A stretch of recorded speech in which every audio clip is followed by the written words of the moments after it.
Hello everyone. आज मेरा पहला वीडियो है regarding the subject of engineering mathematics 2, जिसमें मैं वन बाय वन हर एक यूनिट को कवर करूँगा। उसमें से सबसे पहली यूनिट हमारी आती है मॉड्यूल 1। मॉड्यूल 1 में बेसिकली अगर हम लोग इंजीनियरिंग मैथमेटिक्स M2 की बात करें तो एक तरीके से M2 ज़्यादा डिफ़िकल्ट है as compare to M1 and M3 M4। अगर हम एक रेशियो में बांटें तो सबसे डिफिकल्ट M2 होती है, फिर हमारी M1 होती है, फिर हमारी M3 होती है। तो अगर हम आए किसमें M2 की बात करते हैं तो M2 में 5 यूनिट होती हैं। 5 यूनिट्स में मैं फर्स्ट यूनिट उठाऊंगा। फर्स्ट यूनिट का सबसे पहले टॉपिक्स आते हैं। फर्स्ट यूनिट में मोस्ट ऑफ द बच्चे छोड़ देते हैं क्योंकि उसमें CF और PI में बहुत कंफ्यूजन क्रिएट होती है। तो मैं इस यूनिट में एक एक स्टेप एक एक मेथड को उठाऊंगा और आपको समझाने की पूरी कोशिश करूंगा। इस बैच का नाम मैंने प्राइम बैच रखा है। प्राइम बैच मैंने बहुत सोच समझ के रखा है क्योंकि प्राइम बैच डेडिकेट करता है कि you are the prime student. अगर आप प्राइम है क्योंकि आप M2 क्लियर कर ले जाते हो तो आप सब कुछ क्लियर कर ले जाएंगे। इसी वजह से मैंने आपको प्राइम बैच मैंने इसका नाम रखा है। अगर हम मॉड्यूल 1 में बात करें तो पहले का CF और PI में ही सब कुछ होता है, लेकिन उससे पहले एक टॉपिक आता है जिसका नाम है linear differential equation. Linear differential equation इस पे हालांकि मैं आपसे ये पूछा नहीं गया है, कंटिन्यूस नहीं पूछा जाता है। जैसे अगर लास्ट 10 ईयर के पेपर उठा दे तो 2 या 3 बार इसको पूछेंगे जरूर। ये इंपॉर्टेंट होता है। क्लास 12th में आप लोगों ने इसको पढ़ा भी होगा। तो पहले मैं इसके क्वेश्चंस करा दूं, उसके बाद हम लोग CI और CF और PI में भी आ जाएंगे। तो हम लोग इसका पहला क्वेश्चन करते हैं। अब मेरी रिक्वेस्ट है आप लोगों से कि आप लोग पेन कॉपी लेके बैठिए ताकि आप मेरे साथ क्वेश्चंस लगाते रहिए। जो क्वेश्चन में आपको इतना से भी डाउट होता है तो आप आराम से मेरे को इस नंबर में व्हाट्सएप कर सकते हैं या कॉल कर सकते हैं, तो मैं आपको इन्फॉर्मेशन दे दूंगा। मेरे बैचेस 2 हैं, एक ऑफलाइन भी होता है और ऑनलाइन भी होता है। M2 रिगार्डिंग मैं लास्ट 2 ईयर से पढ़ा रहा हूँ। जब मैं खुद सेमेस्टर 2 में था तब से मैंने M2 पढ़ाना शुरू कर दिया।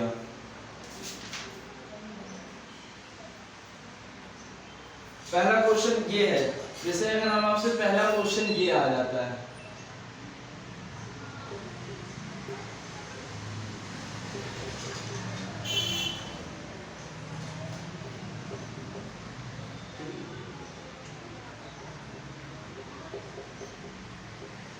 ये पहला क्वेश्चन है।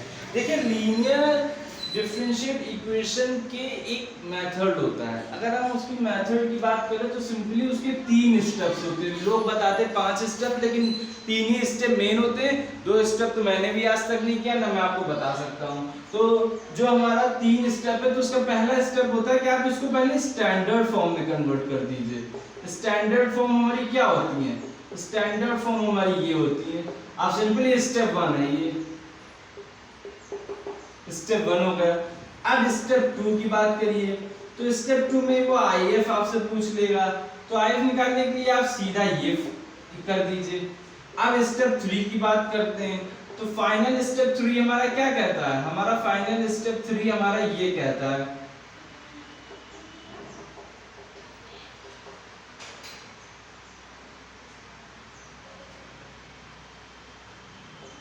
ये है फाइनल स्टेप 3।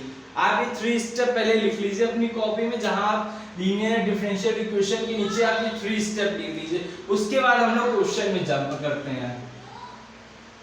ये 3 स्टेप्स हैं।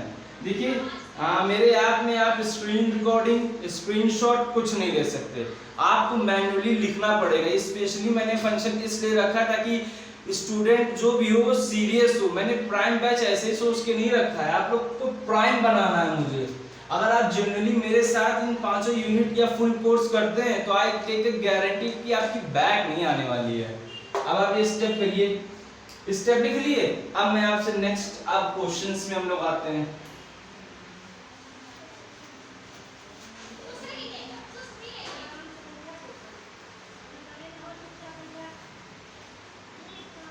देखिए ये क्वेश्चन आया तो आपके माइंड में सबसे पहले आया वो यार अब क्या करें, तो आपको सिंपली जो मैंने आपको बताया वही करिए। क्या मैंने आपको बताया? स्टेप 1 स्टेप वन हमारा क्या डेडिकेट करता है? स्टेप वन हमारा ये है,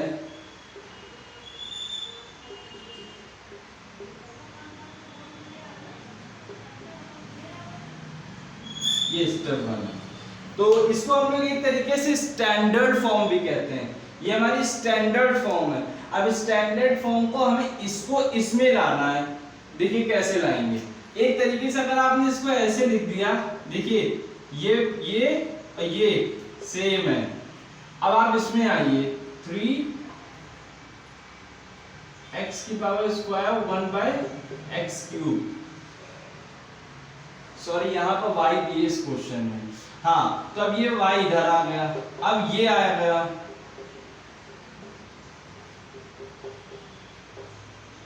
आया सिंपली क्वेश्चन आया। तो आपने क्या किया, आप क्या करें, आप देखिए ये चीज ये हो गया, ये चीज ये हो गया और ये चीज ये हो गया। तो देखिए अब आपको यहां से क्या मिला, आपको यहां से p की वैल्यू कितनी मिली,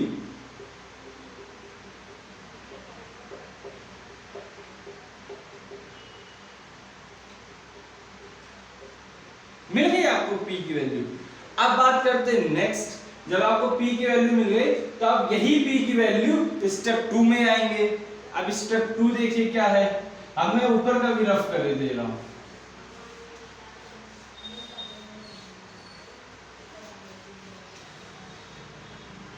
ठीक है, ऊपर का अब p की वैल्यू है। अब मैंने आपको स्टेप 2 क्या बताया था, बताइए आप लोग लिखिए, आपको अगर आता है तो आप लिखिए इसको। स्टेप 2 हमारा था,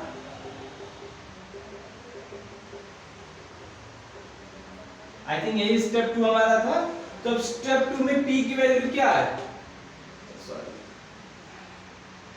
dx, हाँ तो p की वैल्यू बताइए क्या है, p की वैल्यू आप देखिए, तो आप स्टेप 2 में p की वैल्यू रख दीजिए।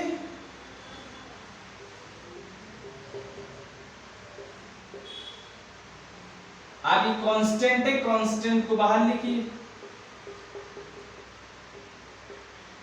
अब हमारा काम बस इतना है कि हमें ये साइन हटाना, ये सिंबल हटाना है जो रिप्रेजेंट करता है एक प्रकार का इंट्रीगेशन। इस इंट्रीगेशन को आपको हटाना ही हटाना पड़ेगा। तो इसको हटाने के लिए आप इंट्रीगेशंस के रूल अप्लाई कर दीजिए। इंट्रीगेशंस के आप रूल अप्लाई कर दीजिए कि इंट्रीगेशन के जो क्वेश्चंस होते हैं वो बहुत इजी होते हैं, क्योंकि क्वेश्चन ही में भी आंसर छुपा होता है। अब आप देखिए ये 2 है, ये 3 है, तो अब एक काम करिए ऐसा, आपने अगर इसको t ले लेंगे तो 3 आ जाएगा, तो x की पावर 2 बन जाएगा। कुछ ऐसा माइंड में आपके आया होगा, तो वही मैं करता हूँ। लेकिन ना होल को लेके देखिए, होल को लेंगे तो आप सस्ते में रहेंगे। आपने t ले लिया 1 + x की पावर q, तो ये क्या हो जाएगा हाँ तो dt/dx। तो अब आप क्या करेंगे, यहाँ 3x², अब मैं इस p और q की वैल्यू को भी हटा देता हूं। तो आपने क्या किया, अब आप देखिए, अब आपने ये है तो आपने किया, अब dt की वैल्यू क्या आ गई, सिंपली आ गई। अब आप आगे जाएंगे तो आपने 3, अब आपने देखिए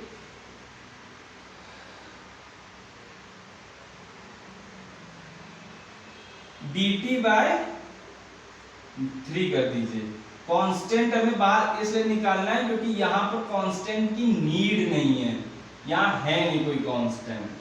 आपने बाहर निकाल लिया, सिंपली बाहर निकाला, तो आपने यहाँ क्या रखा, dt/3 और 1 + x³ को आपने t मान लिया, तो t से t कट जाएगा।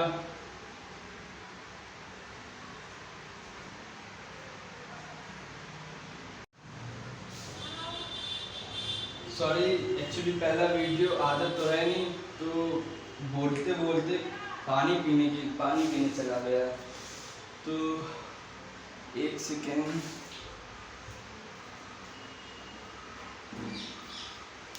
हाँ तो हम कहाँ थे, तो हम यहाँ पर थे ना, तो 3 कट जाएगा, तो आप सिंपली क्या लिखेंगे, dt/t। अब इसका क्या इंटीग्रेशन होता है, ये तो log t हो जाएगा, 1/t जो भी होता है, अगर वो सिंगली 1/t है, स्क्वायर नंबर सब वो तो बाहर हो जाएगा। अगर वो वही है तो आप सीधा उसको log t कर दीजिए, बिल्कुल मत सोचिए उससे, ये मत सोचिए कि कट जाएगा, तो log 3 हो गया।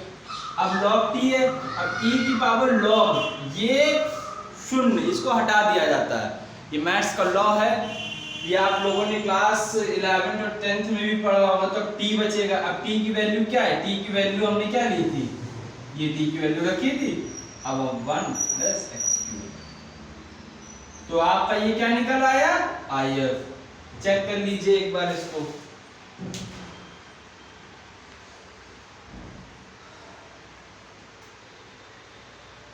स्क्रीनशॉट स्क्रीनशॉट नहीं लिख लीजिए, क्योंकि स्क्रीनशॉट तो होगा नहीं। तो अब आप क्या करेंगे, अब मैं इसको रफ करे दे रहा हूं, और अब IF निकल आया। अब थर्ड स्टेप जो है, अब उसमें वर्क करते हैं। तो अब ये मैं रफ करे दे रहा हूं,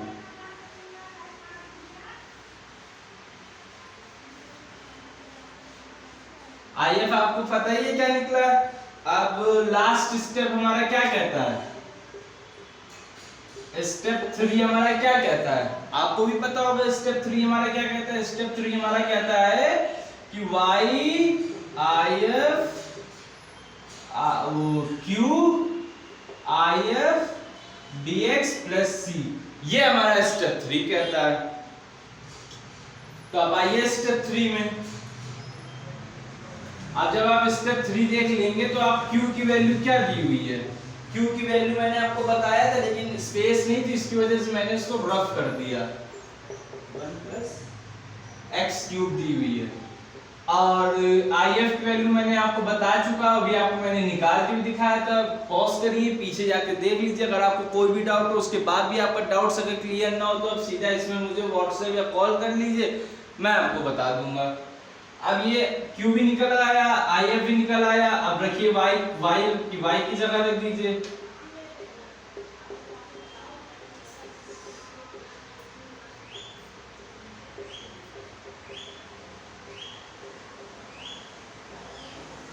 अब आप देखिए चीजें कट गई।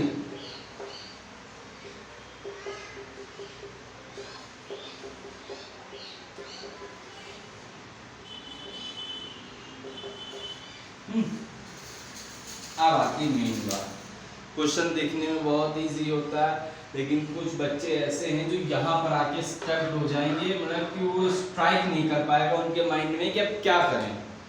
तो सिंपली आपको मेरे हिसाब से क्या करना चाहिए, साइन की पावर स्क्वायर x है, अगर ये साइन 2x होता तो कोई दिक्कत नहीं थी, बहुत आसानी से कर लेते। cos 2x तो 2 नीचे आ जाता, वो माइनस में लग जाता क्योंकि साइन है, लेकिन ये पावर में अगर आप किसी तरीके से इसको साइन स्क्वायर x को साइन 2x या cos 2x में कन्वर्ट कर ले जाए तो क्वेश्चन हो गया।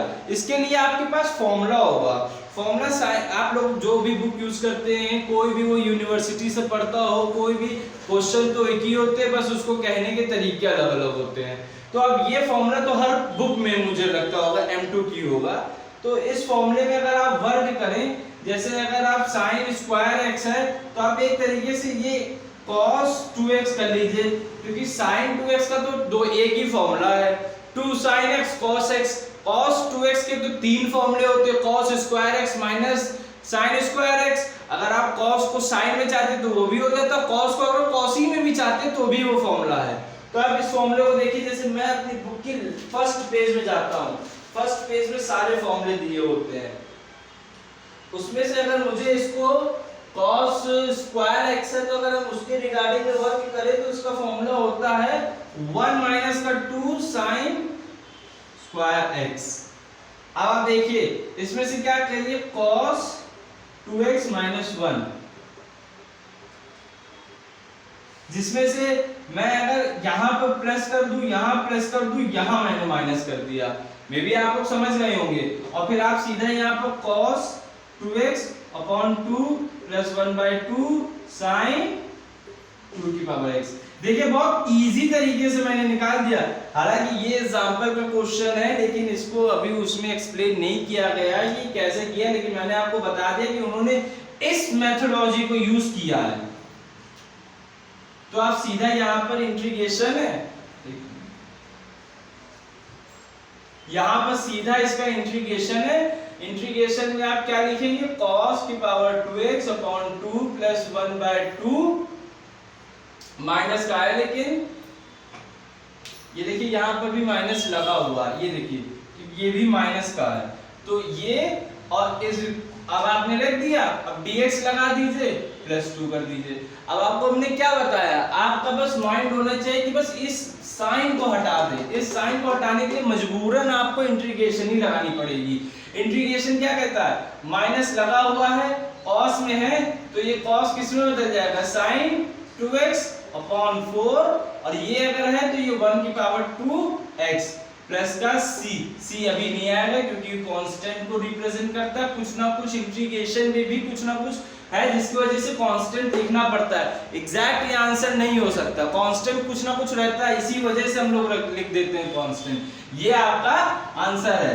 तो अब आप इसको कैसे रिप्रेजेंट करेंगे, अब आप सीधा इसको लिख दीजिए क्या, y, देखिए मैं यहीं से उठा रहा हूं, y 1 + x³। अब हमने इस पूरे मेथोडोलॉजी को सॉल्व करके क्या लिख दिया, माइनस का साइन कि 2 की पावर 4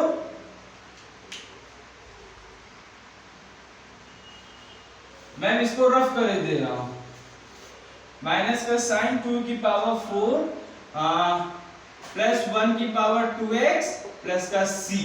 ये आपका आंसर है इस क्वेश्चन का। आप लोग एक जगह इसको नोट कर लीजिए, जिन जिन ने पहले कर लिया है वो अपना आंसर मैच कर सकते हैं।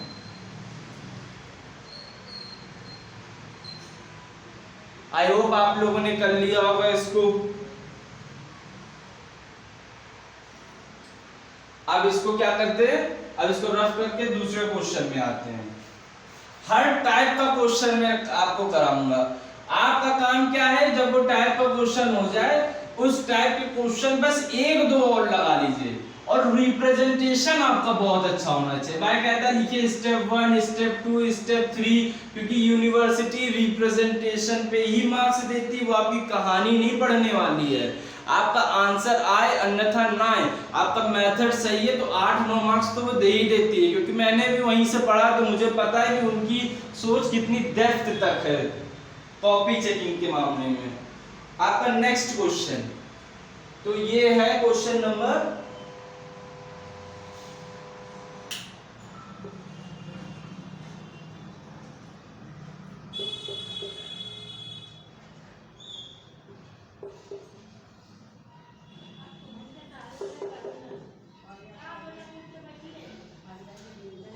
अब देखिए ये क्वेश्चन आ गया। अब इस क्वेश्चन को भी हैंडल करना है, क्योंकि मैंने जानबूझ के एक ऐसा क्वेश्चन रखा कि ऐसा थोड़ा सा ये क्वेश्चन में दम नहीं होता वैसा ही है, लेकिन थोड़ा सा जो माइंड में फोकस आपके कर दे डिफिकल्ट वाला, तो वो उस टाइप के क्वेश्चंस होते हैं, तो इसी वजह से मैं इस क्वेश्चन को ले रहा हूँ। हाँ, तो सब पहला स्टेप आपको मैंने क्या बताया, स्टेप 1 क्या आपका कहता है, स्टेप 1 कहता है कि आप सीधा से सीधा स्टेप 1 अप्लाई कर दीजिए, dy/dx प्लस py = q। ये हो गया, ये y को y मिल गया, p की वैल्यू भी आ गई और dy/dx भी मिल गया। सिंपल तरीका एक क्वेश्चन में आपको कराऊंगा कि जहां पर आपको उसको स्टैंडर्ड फॉर्म में बनाना पड़ेगा। इसके बाद तो वही क्वेश्चन मैं आपको, वो मेरा क्वेश्चन फेवरेट क्वेश्चन है। देखो अब आप आ गए स्टेप 1, तो अब आपने p की वैल्यू q की वैल्यू रख दीजिए। p की वैल्यू क्या है 3/x, q की वैल्यू क्या है 1/x की पावर 4। आपकी दो वैल्यू आ गई इजी वे में। अब आपको मैंने सेकेंड स्टेप क्या बताया, रिकॉल करिए अपने सेकेंड स्टेप। इस सेकेंड स्टेप मैंने आपको इजी तरीके से क्या बताया, आपको मैंने बताया कि अगर आपको IF निकालना है तो आपको ये वाला मेथड अप्लाई करना पड़ेगा।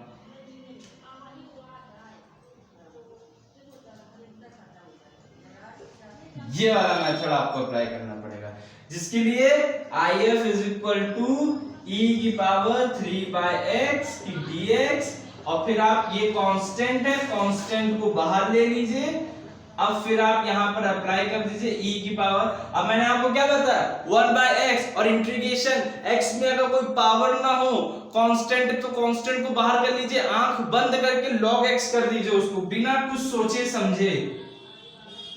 अब आपको मैंने दूसरा स्टेप क्या बताया, e की पावर log में हो तो उसकी कोई वैल्यू उसको हटा दिया जाता है, और जो पावर में होता है उसको नंबर के फॉर्म में लिख दिया जाता है। तो आप देखिए अगर इस पावर को मैंने इधर कन्वर्ट कर दिया तो e की पावर log x की पावर क्यूब, इसकी होगा नहीं तो x की पावर 3। आपका देखो if मैंने निकाल दिया, चलिए नोट करिए।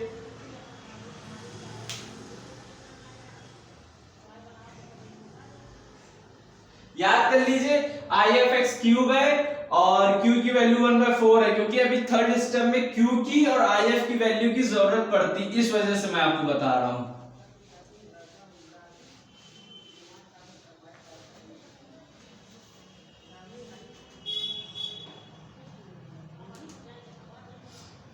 अब आपने थर्ड स्टेप आपका क्या होगा, थर्ड स्टेप आपका होगा y IF। अब आपने यहाँ पे क्या किया q IF और dx प्लस c हटा दीजिए, अभी फॉर्म स्टेप है तो पूरा बता, लेकिन भी हटा दीजिए। अब आपको मैंने IF की वैल्यू क्या बताई x की पावर q, आपको मैंने q की वैल्यू क्या बताया 1/x की पावर 4। चेक चाहिए तो क्वेश्चन में चेक कर लीजिए, क्योंकि आप लोग भी तो कर रहे हैं इस क्वेश्चन को। अब आते हैं y में IF की वैल्यू आपने ये रख दी, q की वैल्यू x की पावर 4 कर दी, IF की वैल्यू इतनी है, तो आपने सीधा ऐसे ऐसे और ऐसे काट दिया, तो बाबा आपका क्या हो जाएगा, अब आप 1/x के फॉर्म में आ गए। अब y को डैश ऐसे कर देंगे तो ये log x में आ जाएगा। आपको मैंने यही तो बताया था 1/x हो, कुछ ना लगाओ तो सीधा उसको log x कर दीजिए। जब इंटीग्रेशन पूरा हो गया तो कांस्टेंट भी तो कुछ बचता है, उस कांस्टेंट को यहाँ रिप्रेजेंट कर दीजिए, लीजिए आपका पूरा आंसर आ गया। ना सोचा समझा कुछ नहीं, पूरा आंसर आपने कर दिया। हालांकि क्वेश्चन में दम नहीं थी, बट जिस हिसाब से क्वेश्चन लिखा था उस हिसाब से मैंने आपको क्वेश्चन बताना जरूरी समझा। चलिए अब ये क्वेश्चन आप लोग करिए इसको अपनी कॉपी में, तब मैं तीसरे क्वेश्चन में आता हूं।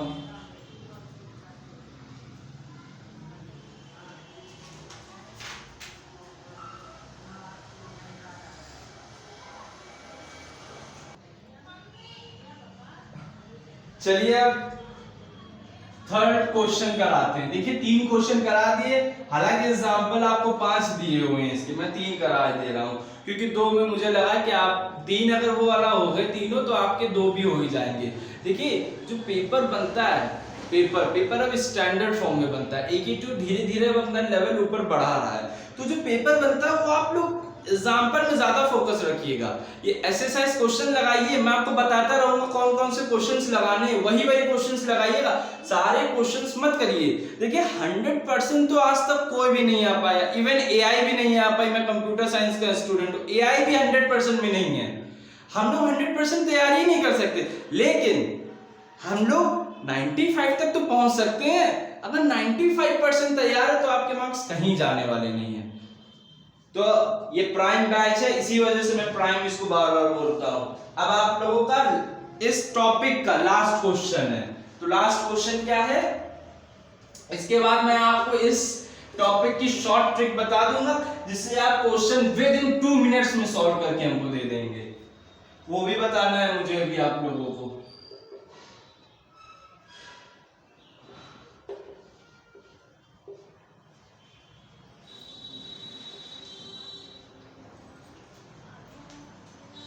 देखिए क्वेश्चन आ गया।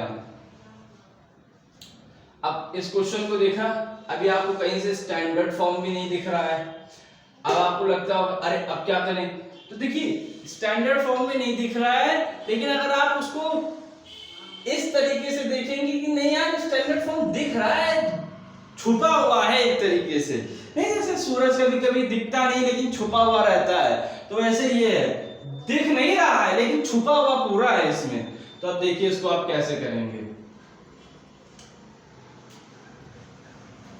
आपको ये जो ये लिखा है इसने dy, इस dy के नीचे आपको dx को लाना है। अब आप पूछेंगे सर ऐसा क्यों आप करवा रहे हैं, ऐसा इसलिए करवा रहे हैं क्योंकि ये स्क्वायर में होगा, हाँ ये स्क्वायर है। ऐसा मैं इसलिए करवा रहा हूं आपसे क्योंकि आप लोगों ने एक फॉर्मूला पढ़ा होगा, तो समथिंग लाइक दैट आप लोगों ने कुछ ना कुछ तो पढ़ा ही होगा, कुछ इसी तरीके का सिमिलर।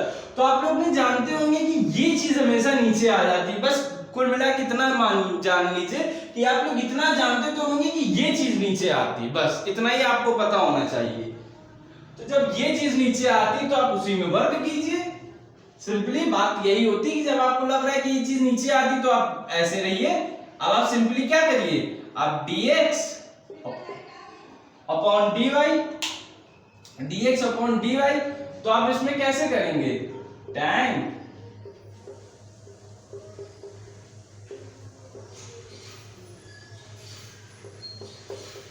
मैंने इसको स्प्लिट कर दिया, ये एक ही था लेकिन मैंने इसको भी दे दिया, इसको भी दे दिया, एक स्टेप मैंने नहीं लिखा। आप लोग समझ गए होंगे, मैंने एक इसको दे दिया, एक इसको दे दिया, इसको नीचे ले लिया था। अब देखिए माइनस का है, इसके पास आपको याद होगा कि कुछ py होता है लेकिन इसके पास तो कुछ नहीं, तो आप इसको उठा के इधर कर दीजिए, सॉरी dx है, dy plus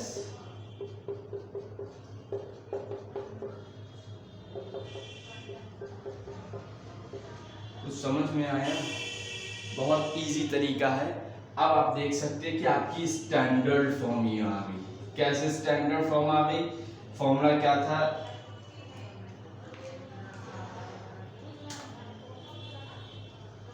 dy by dx plus p x is equal to q।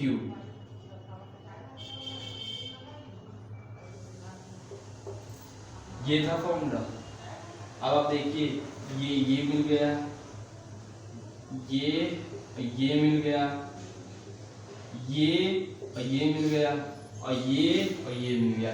हालांकि आप कंफ्यूज बस अब इस चीज से है कि सर आपने तो dy by dx बताया था, यहाँ पर x by y बताए दे रहे हैं, और यहाँ पर y आप बता रहे हैं, यहाँ पर x हो रहा है। बेटा दो तरीके होते हैं, ये डिपेंड करता है क्वेश्चन किस तरीके का उसने हमसे पूछा है। हालांकि जब मैं आपको शॉर्ट ट्रिक बताऊंगा तो ये दोनों टाइप में आपको एक्सप्लेन कर दूंगा, लेकिन यहाँ पर हमने इसको y कर दिया, x कर दिया, तो यहाँ भी x करना पड़ गया। दो तरीके होते हैं, वो भी आपको बता देंगे। सब कुछ वही मेथड है, बस हमने ऊपर नीचे मजबूरन है क्योंकि क्वेश्चन को देख के हमें क्वेश्चन को ढालना होता है, आंसर को अपने ढालना होता है।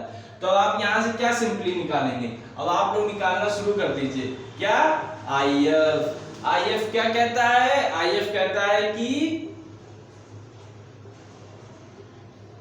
IF हमारा ये है,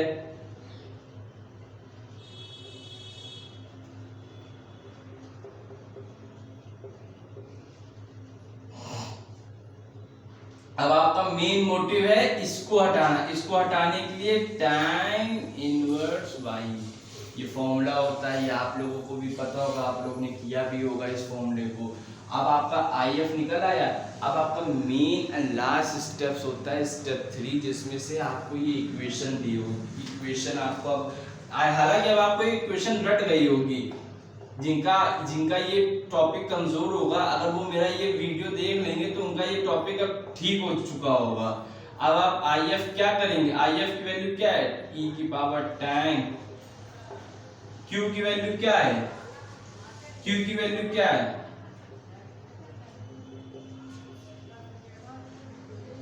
IF की वैल्यू क्या है, एक सेकेंड में मुझे ये हटाना पड़ेगा।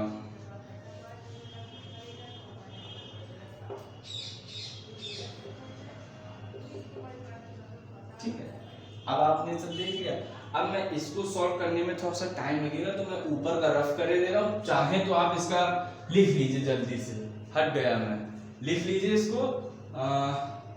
चलिए लिख लिया, अब मैं ऊपर का रफ कर दे रहा हूँ।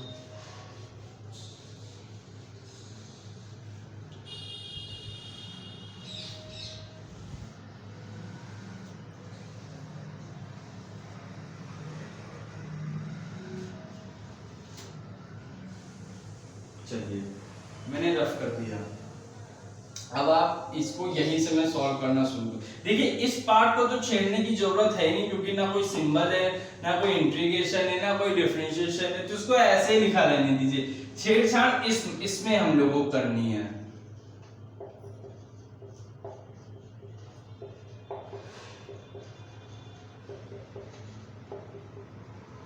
अब देखिए आपको सिंपली क्या करना है, आप देखिए tan इनवर्स y का फॉर्मूला कुछ होता है 1/1 प्लस वाई स्क्वायर। देखिए हर इंटीग्रेशन के क्वेश्चन में उसका आंसर भी छुपा रहता है, उसी तरीके से आपको इसका आंसर छुपा है। अब आप देखिए, अब आप tan inverse y is equal to 1 का ये होता है इंटीग्रेशन, तो आप क्या लीजिए tan इनवर्स y को आप t ले लीजिए। जब आप इसका डिफरेंशिएशन करेंगे तो 1 का x स्क्वायर आ जाएगा और ऊपर हमारा आ जाएगा dy नहीं लिखा मैंने,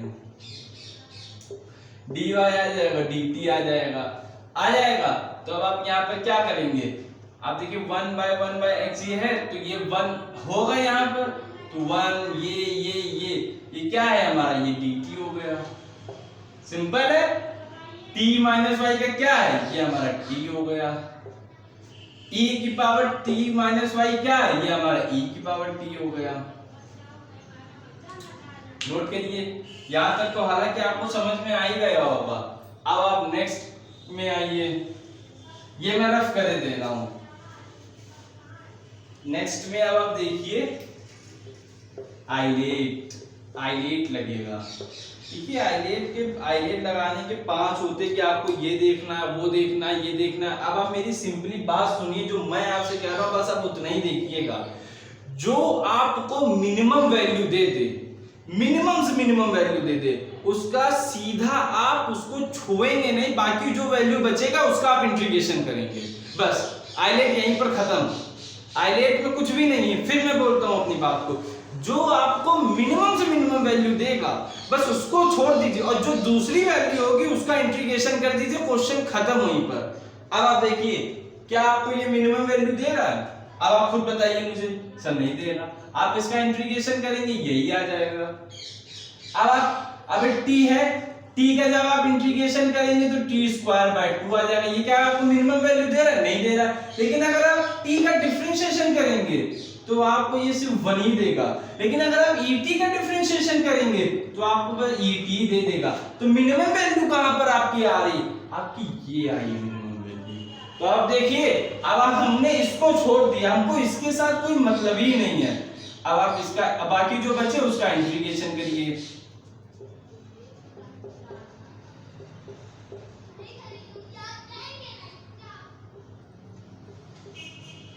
इसका इंटीग्रेशन क्या आएगा? इसका तो et, इसका तो 1 और इसका भी et। इसका करेंगे तो et,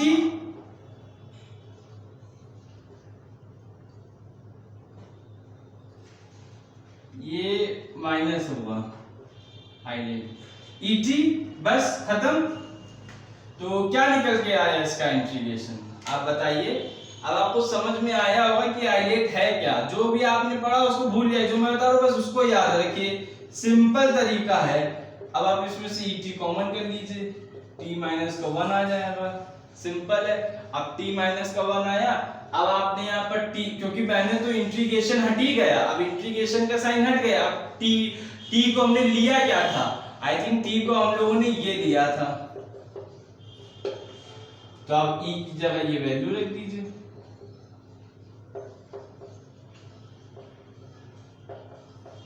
प्लस c बना दीजिए। देखिए इंटीग्रेशन हो गया। स्टैंडर्ड था, अच्छा क्वेश्चन था, इस वजह से मैंने आपको बताया। इसमें आपको 5 स्टेप थे इसके। आइलेट भी लगाना है, इंटीग्रेशन भी करना है, फिर उसको स्टैंडर्ड फॉर्म में लेके भी आना है, फिर आपको उसको लास्ट स्टेप में फिर आपको उसको अरेंज भी करना है। अब आप आइए इस क्वेश्चन में। आइलेट हमारा यही निकला था।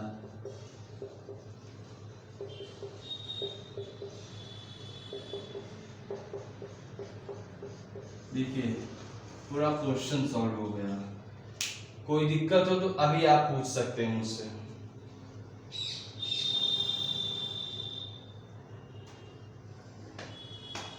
कोई भी दिक्कत हो, कितनी सी भी अगर आपको दिक्कत हो, आप सीधा इस नंबर में मुझे कॉल करिए या व्हाट्सएप करिए। मेरी 2 बैचेस हैं, एक ऑफलाइन और ऑनलाइन।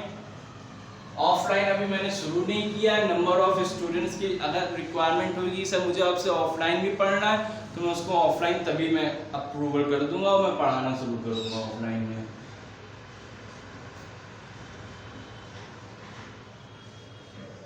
अगर आपको ऑफलाइन से रिगार्डिंग कोई भी बात करनी तो आप इसी नंबर में मुझे व्हाट्सएप कर सकते हैं या कॉल कर सकते हैं।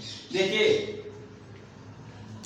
अब मैं आपको बताने जा रहा हूं शॉर्ट ट्रिक इस टॉपिक की। मैं देखने गया था कि वीडियो चालू है कि रुक तो नहीं गया। हाँ तो शॉर्ट ट्रिक सुनिए। देखिए शॉर्ट ट्रिक कुछ नहीं होती है, क्वेश्चंस का कोई शॉर्ट तरीका नहीं होता है लगाने का, कुछ भी नहीं होता है। हम शॉर्ट ट्रिक क्वेश्चंस के मेथड के अंदर ही शॉर्ट ट्रिक ढूंढते हैं। हम शॉर्ट ट्रिक बाहर से थोड़ी ना लेके आएंगे, हम अंदर ही देखेंगे कि अंदर से कैसे उसको बनाया जा सकता है। तो मैं अब आपको बताने जा रहा हूं इसकी शॉर्ट ट्रिक।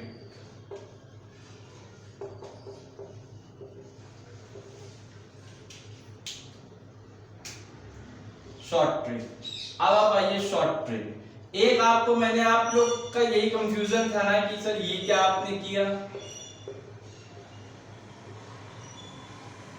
एक आपका ये वाला भी आता है। 2 टाइप के आपके क्वेश्चन बनते हैं, 2 से तीसरा टाइप नहीं हो सकता इस टॉपिक से। जब ये करेंगे तो आप आईएफ निकालेंगे, तो आईएफ कैसे निकालेंगे।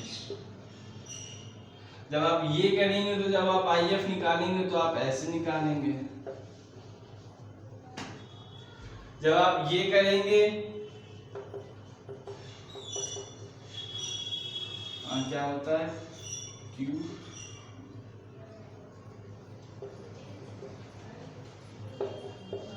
जब आप ये करेंगे तो आप ये निकालेंगे।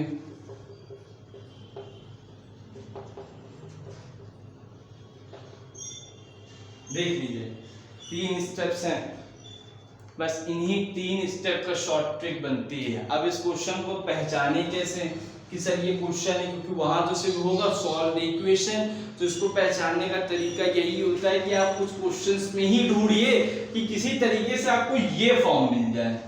y और x ऊपर ही होना चाहिए और प्लस इधर होना चाहिए और ये लिखा होना चाहिए। इनके साथ कुछ भी नहीं होना चाहिए। इनके साथ अगर कुछ भी हुआ तो आप इसको इधर इधर ट्रांसफर कर दीजिए, इधर इधर। जैसे अगर यहाँ पर सपोज करिए यहाँ x है तो आप इधर भी x कर देंगे, इधर भी y कर देंगे और इधर से हटा देंगे x को। ये मैं कह रहा था कुछ भी हो आपको इसको खाली रखना है और आपको ये भी देखना है कि p के साथ y का एक ही होना चाहिए, ना कोई इसमें स्क्वायर और ना कुछ भी हो, और फिर आपका q अकेला होना चाहिए। अगर आपको इतनी सब चीजें एक साथ मिलती तो आप इजीली कह दीजिए कि आप ये लीनियर डिफरेंशियल इक्वेशन ही है। जिसमें से इसके 5 एग्जांपल दिए, 3 मैंने बता दिए, 2 पता नहीं, 2 आप लोग कर लीजिएगा। और सुनिए ये एग्जांपल्स, ये बैच जो है प्राइम बैच, ये हर स्टूडेंट के लिए है जो M2 कर रहा है। ठीक है, अब नेक्स्ट में मिलते हैं जिसमें हम लोग डिस्कस करेंगे CI और PI के लिए। थैंक यू, अब नेक्स्ट बैच में मिलते हैं आप लोगों से।